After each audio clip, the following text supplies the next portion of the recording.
Ladies and gentlemen, welcome to the content patch for the 4th of November 2013. My name is TotalBiscuit with today's gaming news and comment. Coming up in the show, DICE acknowledges bugs with the Battlefield 4 launch, the Humble Bundle changes its Steam key policy, and we'll have a look at the forthcoming releases for this week. All this and the OC Remix track of the day is coming your way right about now.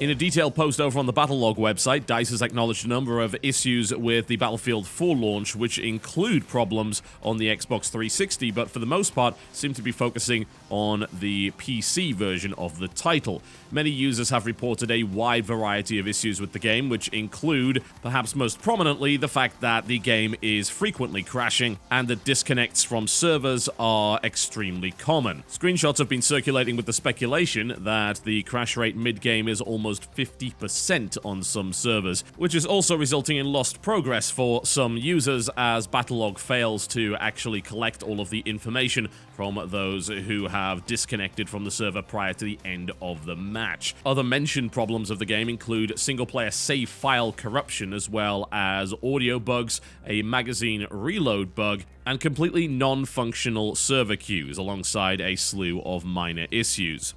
Well, it's certainly nice to be made aware that this is happening. Admittedly, what I don't notice is any mention whatsoever of the issues that Nvidia users seem to be having. I've been keeping a very close eye on my frame rate on various maps, and I can tell you the variance is massive. It really is. I'd say at this point maybe about 70% of the maps, so about 7 out of 10, are sitting above 60 frames per second, with most of them shooting all the way up to something like 140. And that's on my machine with the SLI Titans. But certain maps like, say, Rush, Siege of Shanghai, I'm noticing drops to 40, which seem to be related to a lot of particle effects and the dust that appears to be kicked up on that particular map. But if I turn slightly to the right, my frame rate will shoot up to like 120. So there's clearly some issue there. That the wild amount of inconsistency when it comes to the frame rate is extremely jarring. Indeed, I imagine that a lot of you have noticed in various games, when you have a highly variable frame rate, it's more noticeable than if you have a lower frame rate that's consistent. So jacking up to 140 and then going back down to 40 in a matter of a couple of seconds, very, very noticeable. And I don't know what can really be done from DICE's end to fix that. It may be on Nvidia to resolve it, but your mileage may vary when it comes to performance. It seems to be kind of all over the place for a lot of people. Regardless, while I applaud the fact that they have acknowledged this stuff, this is not good enough. That is yet another major PC release that comes out with game-crippling bugs. And yes, I would consider massive disconnections from multiplayer servers to be a game-crippling bug in Battlefield 4, which is primarily a multiplayer game. Rome 2 suffered from crippling launch issues, and it's taken them at least a couple of months to get it into a reasonable state, and it's still not entirely fixed. Were people really applauding them for getting stuff fixed? I mean, I know it's nice to have your game sorted out, yeah? If you bought it and you ended up with a dud, then obviously you want it to be fixed so you can play it. But you shouldn't be praising a company for fixing something they broke in the first place. It is not acceptable for these kind of games to come out at $60, especially if you're going to try and push people into getting either the Digital Deluxe Edition or the Premium Edition, which, if you tot everything up, will set you back $110 if you're looking to get the Premium service alongside the actual game itself. If you're expecting that kind of money, I expect the game to actually work. And it does not work if you are being kicked out of service. Over the last few days, I've played a decent amount of this, and I would say I've probably been disconnected from 30% of my games, and not being able to get back into that particular server because it fills up almost instantly. I found the matchmaking works quite well, and I'm actually surprised that some people are saying that it doesn't. I mean, obviously, your mileage may vary, not everything's consistent, but I've found just going to multiplayer, clicking play now, and then picking from the game modes that I want to do is usually absolutely fine to get me into the server I want. Admittedly, the main problem is that there are 64-player Rush servers when there clearly shouldn't be because the maps weren't designed for that, so they end up being absolutely awful, and it'll put you on those servers. I think if you're going to use the matchmaking, you should be put onto only servers that have the official rule set, instead of a 64-player, which just ends up as a constant loss for the attacking team every single time. But I have experienced lost progress. That's happened, which is incredibly annoying considering that I was lucky enough to get a large XP boost from one of the battle packs that it gives you as you level up. So a lot of the stuff that I gained from that was then lost, and those things only last for an hour. So if you lose boosted progress, then you're going to be spending an awful lot longer getting that back. which is lousy to say the least. It's not that the game actually has major mechanical issues. It's pretty solid, but that's to be expected considering it's very similar to Battlefield 3, but the fact of the matter is, it's buggy, and it doesn't work as it's intended to work, and that's a major problem. And as a result, if you're considering buying it, I'd strongly recommend that you hold off until they've actually patched this thing to make sure you could stay on the server you're trying to play on. The Humble Bundle has changed its policies in regards to giving out Steam keys. Now, prior to this change, you were able to acquire a Steam key for each game, and then you could redeem them as you saw fit. However, with the latest Humble weekly sale, and one assumes they're on in, Humble requires you to link your Steam account if you want your game on Steam, and will do so in a keyless fashion, meaning that it does not give you a key. It will automatically register the game to your Steam account after you click the link to your Steam button. What does this mean? Well, it means that you cannot give away your spare keys anymore. It also means that you cannot sell Steam key bundles, simply because there is no way to do this. You can still gift the Humble Bundle to people via email, but you cannot sell it, and you cannot give your spare keys away. Reaction to this decision has, of course, been mixed, with some people complaining that they will no longer be able to give away the games they already own to other people, meaning that they are less likely to buy the bundle because they view it as less value. However, the view that I tend to side with on this particular issue is the fact that these keys were being frequently sold at a profit, and as a direct result, the system was being horribly exploited and something had to be done about it. I'm gonna be honest. Yes, it was nice to be able to give away your spare keys to friends, but frankly, you can set whatever price you want, so why doesn't your friend just go and get the bundle in the first place?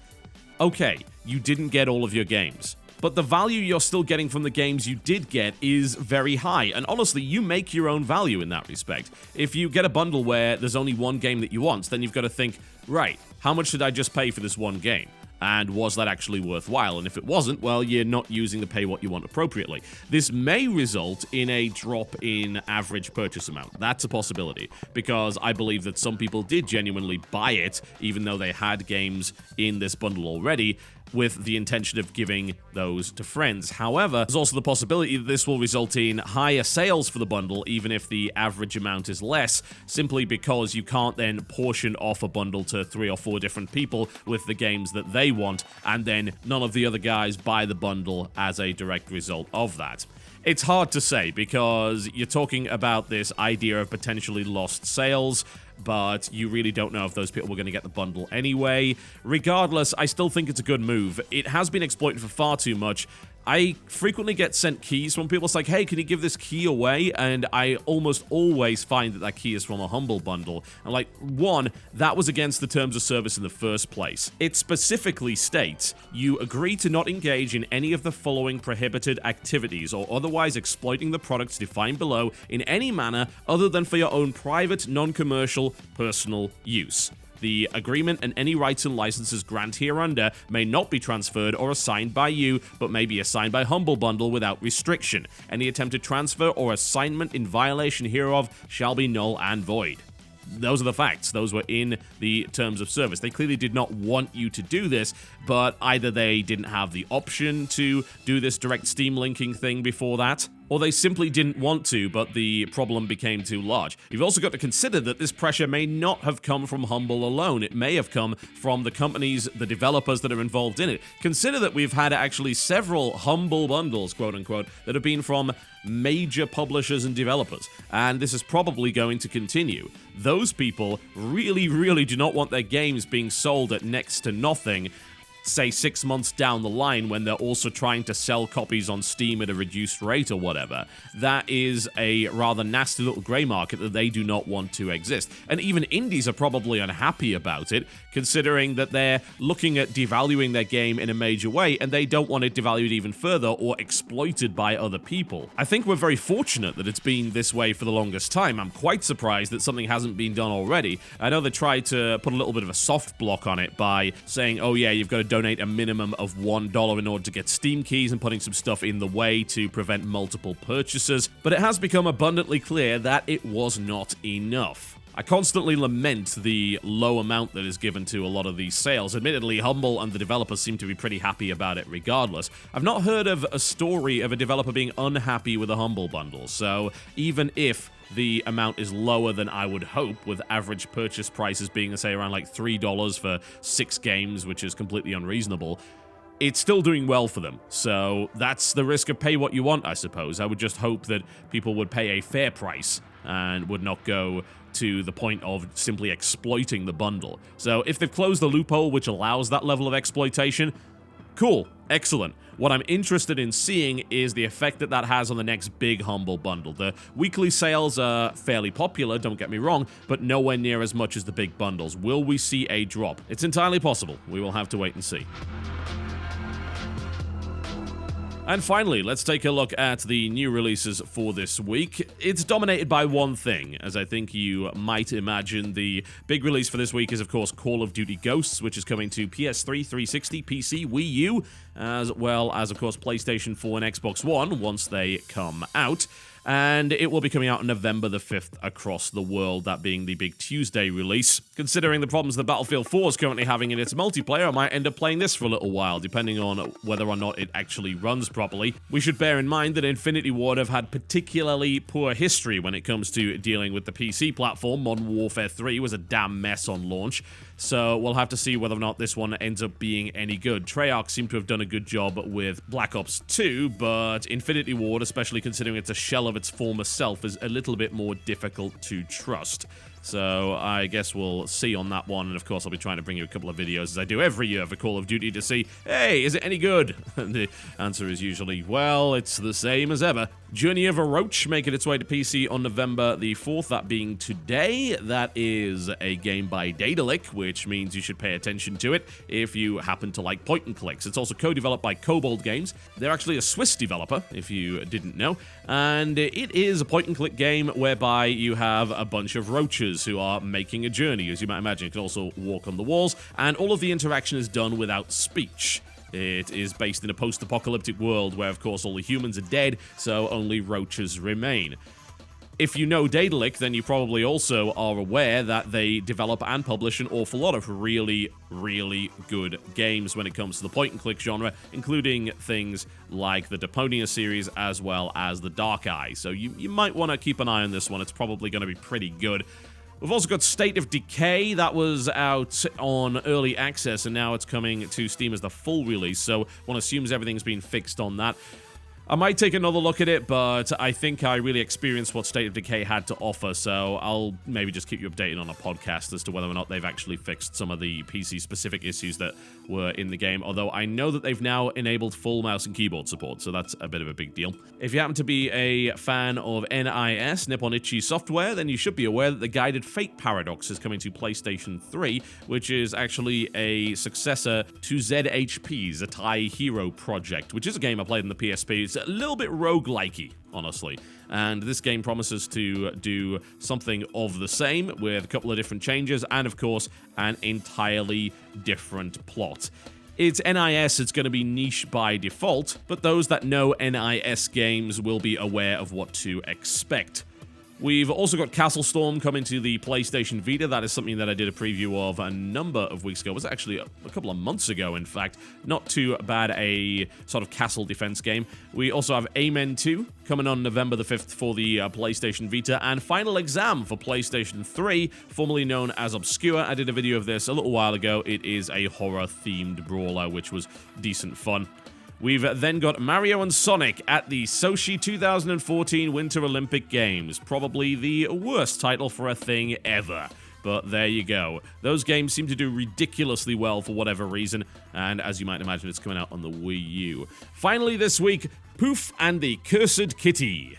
Okay then, this is by a company called Arcado. What have they made in the past, you might ask? Well, they made Hell Yeah Wrath of the Dead Rabbit, which was very, very good indeed. So it might be a good platformer, and that's exactly what it is. It's an action platformer. They describe it as a mix of Super Crate Box, Orcs Must Die, and the earlier arcade Mario title, which seems like a fairly intriguing combination. I should probably have a look at that one. And that is about it, folks. That's about all you're going to be getting for releases this week, which is to be expected. Nobody really wants to release on the same week as Call of Duty, and I really do not blame them at all. But before I go, I'd like to give you the OC Remix track of the day. There's about 3,752 remixes of Bloody Tears from Castlevania 2, but this latest remix is a little bit unusual, especially from the start. I think you'll notice that this is rather out of the ordinary. He certainly messed around with the original theme quite well, but it realizes itself really nicely about a minute or so in, and really kicks into gear. He describes it as a mixture of chiptunes, jazz, EDM, and vampires, which isn't a real genre, but regardless, I think you should enjoy that an awful lot. You may be put off by the first 30 seconds or so. Trust me, stick with it. It gets pretty damn good. Thank you very much for watching, folks, and I'll see you next time.